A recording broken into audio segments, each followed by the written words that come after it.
طویل ترین عرصے تک حکومت کرنے والی برطانوی فرمانروا ملکہ الزبیتھ دوم 8 ستمبر 2022 کو 96 برس کی عمر میں سلور میں انتقال کر گئی۔ ملکہ الزبیتھ نے رواں برس ہی اپنی تاج پوشی کی 70ویں سالگرہ منائی تھی۔ ملکہ کے انتقال کے بعد بکنگھم پیلس پر قومی پرچم سرنگوں کو کر دیا گیا، جبکہ 19 ستمبر کو ملکہ کی تدفین کے بعد شاہی خاندان میں 7 روز کا سوگ رہے گا۔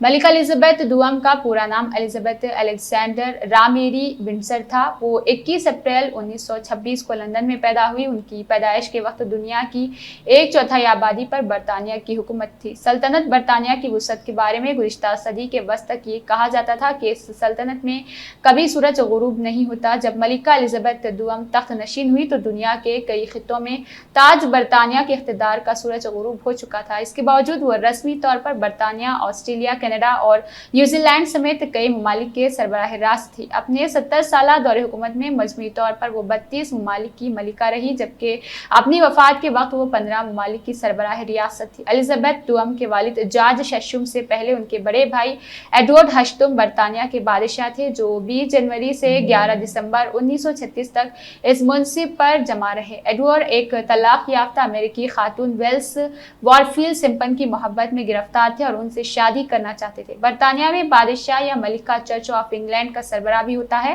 چرچ کے تحت شادی کا رشتہ پوری زندگی کے لیے ہوتا ہے اور طلاق یافتہ افراد کو شریک حیات اگر زندہ ہو تو کسی اور سے اس کی شادی نہیں ہو سکتی۔ طلاق کے بعد ویلس کے سابق شوہر چونکہ ابھی زندہ تھے تو اسی بنیاد پر چرچ بادشاہ کے ساتھ ان کی شادی کی مخالفت کر رہا تھا۔ شاہی خاندان اور چرچ آف انگلینڈ کی سخت مخالفت کے باوجود ایڈورڈ نے ویلس سے اپنی شادی کا ارادہ ترک نہیں کیا اور اپنی محبت پر تاج و تخت کو قربان کر دیا۔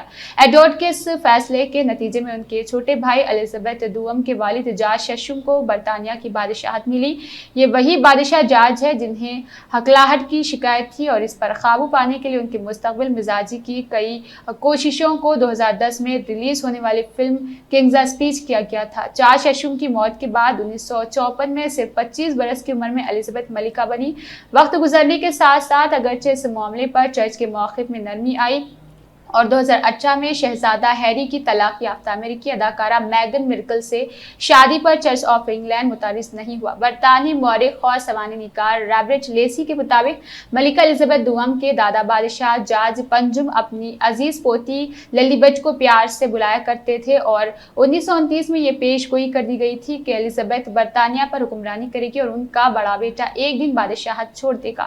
الزبیتھ دوم اس دور میں ملکہ بنی تھی جب برطانیہ 1946 میں ختم ہونے والی دوسری عالمی جنگ کے اثرات سے نکل رہا تھا۔ انہوں نے اپنے دور میں کئی وزراء اعظم، صدر پوپ بدلتے ہوئے دیکھے۔ سرد جنگ اور پھر سوویت یونین کا انہدام بھی اسی 70 سالہ تاریخ کا حصہ ہے۔ انہوں نے برطانیہ کی یورپی یونین سے علیحدگی اور کورونا کی عالمی وبا سے پیدا ہونے والے غیر معمولی حالات بھی دیکھے۔ انہیں برطانیہ میں استحکام کی علامت سمجھا جاتا تھا۔ ماضی میں شاہی فرمانروا اپنی کسی خصوصیت کی بنا پر دیے گئے لقب کی وجہ سے بھی یاد رکھے جاتے ہیں۔ مثلاً برطانیہ میں ولیم فاتح شاہی مورخ ہیگو کا ذکر کرنا ہے کہ ملکہ الزبیتھ کی زندگی کو دیکھا جائے تو ان کے ثابت قدم کے لیے لقب ذہن میں آتا ہے۔ ملکہ کے طویل ترین دور میں برطانیہ کی بادشاہت کا تسلسل برقرار رہا اور اس میں کئی جدتیں بھی آئی۔ ان میں سے بعض نئی روایات کا آغاز انہوں نے ملکہ بننے سے پہلے کر دیا تھا۔ 1945 میں وہ فوجی خدمات انجام دینے والی شاہی خاندان کی پہلی خاتون بن چکی تھی۔ 2 جون 1953 کو جب ملکہ الزبیتھ کی تاج پوشی ہوئی تو یہ پہلا موقع تھا کہ اس شاہی تقریب کو براہ راست ٹیلی ویژن پر نشر کیا گیا۔ دنیا میں کروڑوں لوگوں نے پہلی بار یہ منظر ٹی وی پر دیکھا۔ تاج پوشی کی اس رسم کی براہ راست نشریات ٹی وی اور برطانوی شاہی خاندان کے لیے ایک تاریخی موڑ ثابت ہوا۔ اس کے بعد سے عام شہریوں کو شاہی خاندان کی طرز زندگی اور رہن سہن سے متعلق معلومات تک مزید رسائی حاصل ہوئی۔ 1957 میں پہلی مرتبہ کرسمس کے موقع پر ملکہ کا پیغام ٹی وی پر نشر ہوا تھا، جسے انہوں نے عوام کے ساتھ براہ راست اور ذاتی سطح کے رابطے میں ایک قدم آگے بڑھنے سے تعبیر کیا تھا۔ افریقہ میں گھانا برطانوی نوآبادیات میں شامل آخری ملک تھا جسے 1957 میں آزادی مل گئی تھی۔ اس کے 3 سال بعد برطانیہ کے وزیر اعظم ہیرالڈ ملر نے جنوبی افریقہ میں تبدیلی کے عنوان سے ہوائے مشہور ہونے والی تقریر کی تھی۔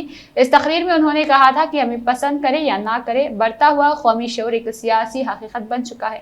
افریقہ اور کیریبین میں برطانیہ کی زیادہ تر نوآبادیات ایک ایک کر کے آزاد ہو چکی تھی۔ 1969 میں ہانگ کانگ چین کے حوالے کرنے کے کے بعد برطانوی سلطنت کا باب بند ہو گیا۔ اگرچہ آج بھی برطانیہ کی حدود سے باہر 14 مختلف علاقے اور جزائر ایسے ہیں جو ملکہ کی سلطنت میں شامل تھے اور وہ آسٹریلیا، نیوزی لینڈ اور کینیڈا سمیت دولت مشترکہ کے 15 ممالک کے سربراہ مملکت تھے، لیکن یہ حکمرانی سے بڑھ کر ایک روایت کے تسلسل کی صورت ہی میں برقرار ہے۔ مئی 2011 میں ملکہ الزبیتھ دوم 100 سال کے دوران آئرلینڈ کا دورہ کرنے والی پہلی برطانوی فرمانروا تھی۔ ان سے قبل 1911 میں بادشاہ جارج پنجم نے آئرلینڈ کے آزاد ریاست بننے سے ایک دہائی قبل وہاں کا دورہ کیا تھا۔ ملکہ نے اپنے دورے کے موقع پر دونوں ممالک کی کشیدہ تعلقات کی وجہ سے مشکلات برداشت کرنے والوں سے اظہار ہمدردی کی تھی۔ ان کے اس دورے کو دونوں اقوام کے درمیان مفاہمت کے لیے تاریخی قرار دیا گیا تھا۔ ملکہ کے تحت نشینی اور 6 سال مکمل ہونے پر 2012 میں ان کی ڈائمنڈ جوبلی تقریبات منائی گئی اور اسی برس لندن میں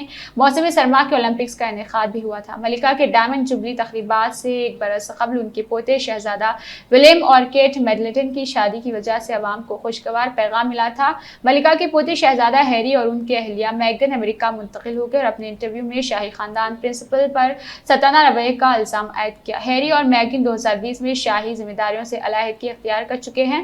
اسی برس ملکہ کے منجلے بیٹے شہزادہ اینڈریو پر جنسی ہراسانی کے الزامات سامنے آئے۔ امریکہ کی ایک عدالت میں ان پر مقدمہ بھی چلا جس میں ایک خاتون نے الزام عائد کیا تھا کہ شہزادہ اینڈریو نے انہیں اس وقت جنسی تعلق قائم کرنے پر مجبور کیا تھا جب اس خاتون کی عمر 17 برس تھی۔ رواں برس شہزادہ اینڈریو نے الزام عائد کیا کہ وہ خاتون سے عدالت کے باہر مصالحت کر لی تھی۔ اس مقدمے کی کارروائی شروع ہونے کے بعد شہزادہ اینڈریو سے فوجی اعزازات واپس لے لیے گئے تھے۔ اس فیصلے کو ان سے شاہی خاندان کے فاصلہ اختیار کرنے کا اشارہ قرار دیا گیا تھا۔